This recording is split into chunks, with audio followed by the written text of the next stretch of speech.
Good morning, everybody.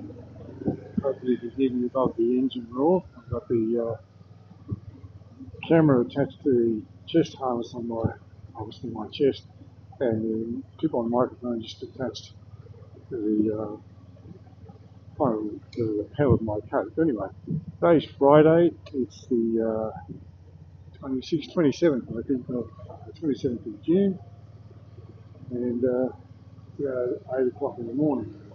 It's a bit cold morning. So it's minus, so far it's -4 and around about 47. So I'm riding around on the Spyder anyway, and I'm just going to talk a little bit about riding around on the Spyder.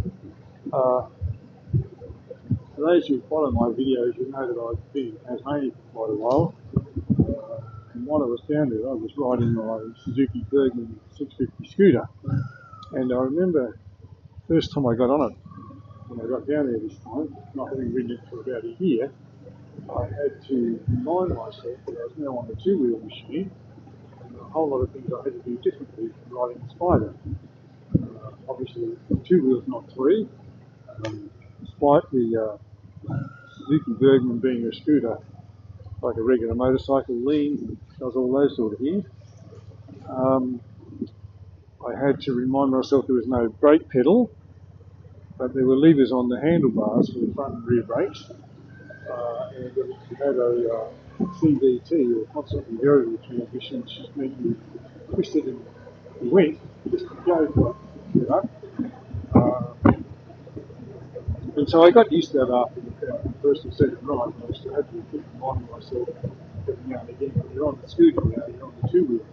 So when I go back to Goulburn and got on this machine for the first couple of times, I had to do some unlearning. I had to unlearn all the things that I knew about riding the two-wheeler and relearn all the things I knew about riding this machine.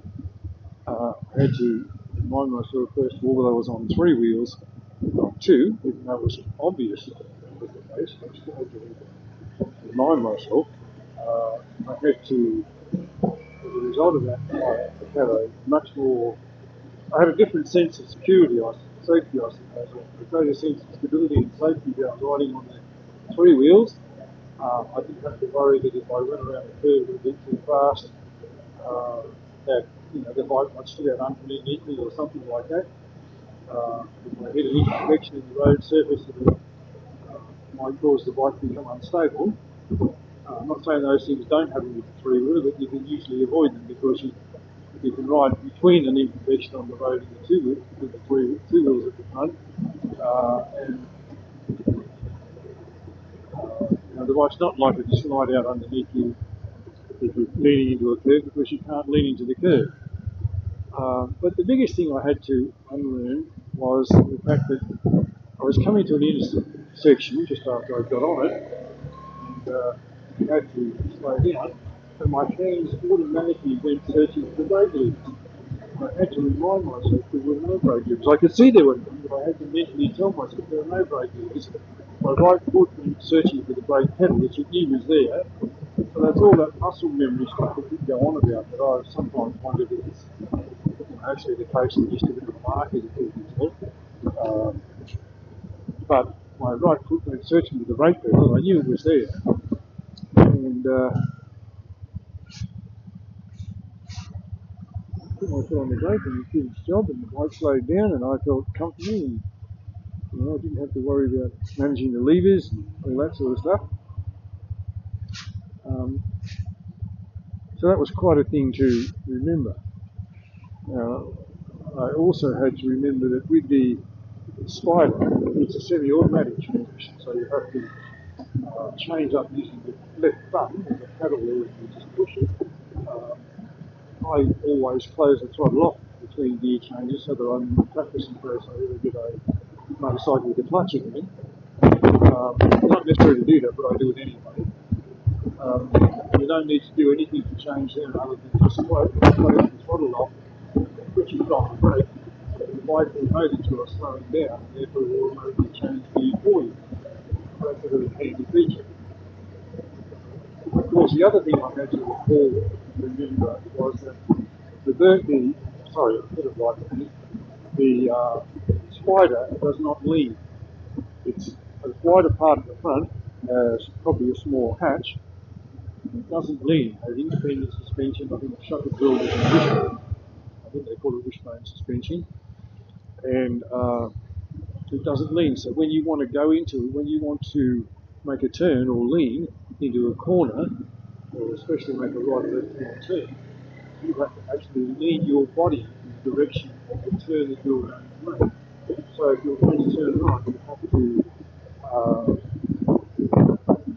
move slightly forward on the seat, or lean forward towards the screen, as I'm just doing right now, and to the right, because there are certain physical forces, I don't know what the proper name for them is, but there are certain physical forces when you make that right hand turn tend to push you in the opposite direction, that is, back on the seat and to the left.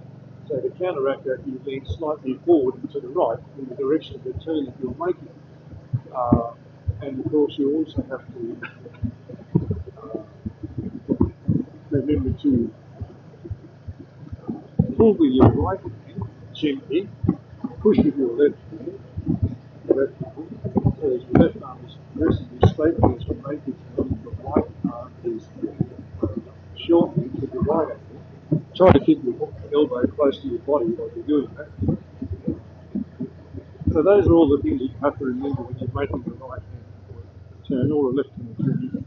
You do the same things if you're turning left, only they'll be in the opposite side of your body and so on. But also, because we ride on the left hand side of the road in Australia, because of the camber of the road, you don't need to make the movements when you're turning left as pronounced as you would make them if you were turning right. That all makes sense when you're on the bike, when you're on the scooter, and I have explained that in another video. So, when I get on the Spyder the first time, I've got to start thinking, well, I'm on the Spyder now. I've got 3 wheels. It's wider than the scooter, so I can't lane filter, or I can't get into small spaces, and I could have gone on into with the scooter if I wanted to. I've got to remember there are no levers on the handlebars to start searching for and going for when you need to stay down the wrong direction. There are only one pedal down by your right foot. You've got to remember that the bike won't lean by itself, so if you want it to go around the corner, you have to actually steer it around the corner and direct it around the corner where you have to go.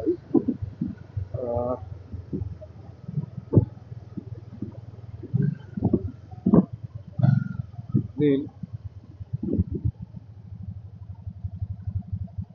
because I'm in Melbourne, and on a day like today when it's -4 or 5 degrees when I've gone out in the morning, I've also got to remember that it's going to be icy, cold, the roads could be slippery,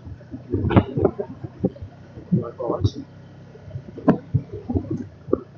As I said, I don't have that fear with the back of the bike slide out underneath me on the ice. I can do it because bikes have traction control, vehicle stability, and a whole bunch of other safety features, so that I wouldn't say they're crash proof, because they're only as good as a person riding them, as good as the road conditions and as good as the other people on the road around you. But they're inherently more stable, of course, than a two-wheeled bike. I remembered all those things I hate. And the other thing to remember is that I'm in the city of roundabouts.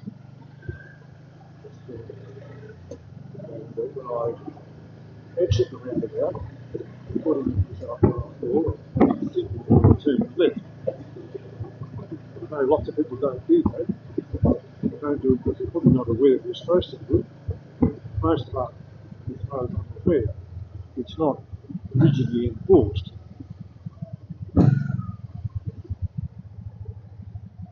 But nevertheless, it is a thing you're meant to do.